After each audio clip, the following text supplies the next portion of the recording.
In the 20th century, fashion changed more rapidly than ever before. Major fashion changes were on the horizon at the beginning of the century, and the introduction of fashion magazines and later movies was a very big contributor. Images and news related to fashion trends could be spread farther and quicker than ever before. In the early 1900s, notable fashion designer Paul Poiret of Paris began to advocate for corset-free women's fashion. This was an important step in liberating women from the confines of a metal or boned cage that caused their bodies to become disfigured. We began to see fashion soften a bit, necklines finally lowered after several years of high collars. This decade also saw extremely slim skirts all the way down to the floor. Some skirts were so tight that women had difficulty walking. Not long after this trend was the development of the slit in the side or back of a skirt, allowing for freer movement. Previously, women's fashion had dictated that the hemline should touch the floor, and for the first time in women's history, ankles were showing.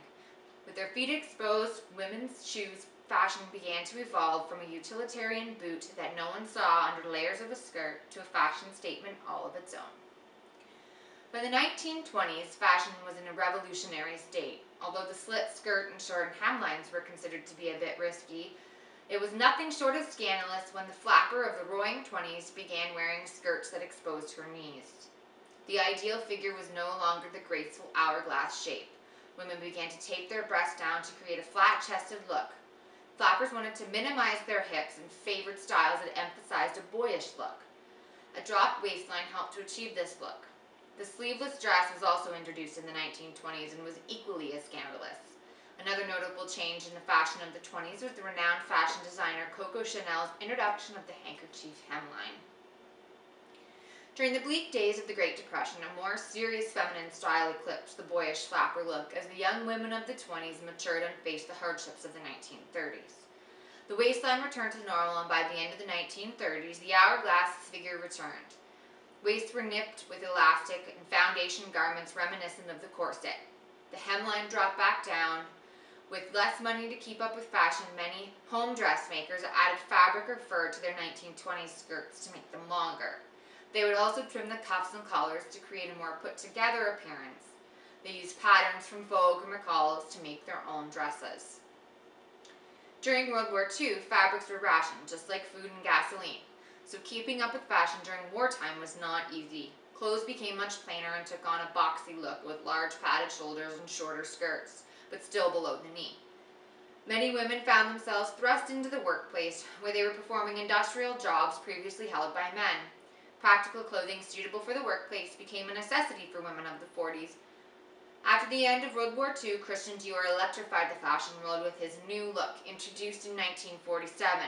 The new look featured a return to femininity, a curvaceous bust line, a tiny waist, and longer skirts made of yards of fabric that swished around when women walked. The new style was the polar opposite of the utilitarian clothes that had helped win the war. Special bras were needed to lift the bust line, and boned corselets were used to minimize the waist. Petticoats and sometimes even hip pads were used to keep the skirt full. Christian Dior's new look continued to dominate fashion into the 1950s. His favorite styles were the tight sheath dress and full-skirted shirtwaist. Full-circle skirts became popular with younger women, with crinolines to maximize their fullness. Cardigans and Peter Pan collars were all the rage. Cocktail dresses with pretty feminine details dominated fashion in the 1950s. The 1960s were dominated by youth, both in politics and in fashion. The post-war baby boom had created 70 million teenagers in the 1960s, and these youth swayed fashion and fads. By mid-decade, miniskirts and hot pants had made their way into the fashion world, often worn with go-go boots revealing their legs and curves. Dresses were tent or baby doll, and vibrant patterns were becoming more popular amongst both men and women's fashions. By the end of the decade, unisex clothing had become very fashionable. The bell-bottomed pant and a bellas t-shirt were worn by both genders, and teens were as likely to shop at a surplus or thrift store as they were at a boutique. With the idealism of the 1960s disappearing quickly, the 1970s became a decade of anything goes. This was an incredibly turbulent time with various cultural changes surfacing. Civil rights movements, government scandals, and the war in Vietnam gave designers in the fashion industry new ammunition for their latest fads.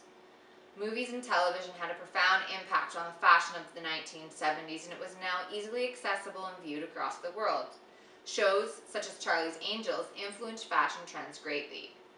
There were several different trends that developed throughout the 1970s. Punk was introduced, as well as disco and glam. Psychedelic designs, floral patterns, sequined and shiny accessories were popular throughout the decade. Dressing to shock was widely accepted, and designers pushed the envelope, decorating and designing for people like David Bowie and Elton John. The conservative media attempted to compensate by promoting the softer, romantic, classically beautiful looks, and designers like Yves Saint Laurent attempted to revive some of these fads from previous decades. The most memorable thing in fashion of this decade was most certainly shoes. With heavy influence from glam, disco, and rock and roll, shoes were certainly the focus, and also in 1972, Nike was introduced. In the 1980s, this was an excessive decade where bigger was considered better. The more accessories, the bigger the shoulder pads, and the bigger and brighter the hair, the more fashionable you were considered to be. The introduction of the music video gave musicians a much greater outlet for influencing trends, and icons like Madonna and Michael Jackson ruled the scene. In 1984, men quickly adopted the introduction of parachute pants, made famous by artists like MC Hammer. And by 1987, both sexes embraced the look of acid-washed. Hairstyles of the 1980s are the most diverse and humorous character of this decade. In the early 1980s, the new romantic fashions kicked off the decade with great hair experiments. For a while, there seemed to be a competition to see who could build the tallest hair, have the strangest angles, the more plastic, metal, or mousse you could fit into your hair and still keep your head upright. The 1990s were a unique decade in that the only real trend was the rejection of fashion. The early 1990s were a continuation of the 80s, with trends like baby doll dresses, oversized sweaters, neon colors, leggings, and exercise wear remaining popular in women's fashion. In the mid-1990s, we saw the immersion of grunge, tattoos and body piercings, and the revival of the hippie. Floral patterned dresses, gypsy tops, and bell-bottom pants were becoming more popular in the 1990s fashion, with the younger generations, and that shocked their baby boomer parents who had survived those same trends in the 1960s. By the late 1990s, casual chic was the growing trend. Houndstooth and tweed were out as they were associated with old men and old ladies, and Levi's 501 jeans were all the rave, along with flared trousers and low-waisted pants. In Europe, especially during the mid to late 90s, wearing all black with a visible designer label was the latest fad. Labels like Gucci, Armani, Lacoste, and Chanel were displayed to demonstrate social status and wealth. Over the last century, fashion in the Western world, in particular, has experienced continual upheavals and major changes. Many of these changes are sparked by the political, economical, and social changes that affected each decade. From 1900 to 1999, popular fads have included such fashion statements as rear-enhancing bustles, short flapper dresses, wide-leg bell-bottoms, and deliberately ripped jeans. These and other major fashion trends make up the fascinating history that is the 20th century clothing. Popular culture, such as music, movies, and the growth of media over the course of the 20th century fueled the transformation of fashion from a necessity to a statement, and the billion-dollar industry that it is today.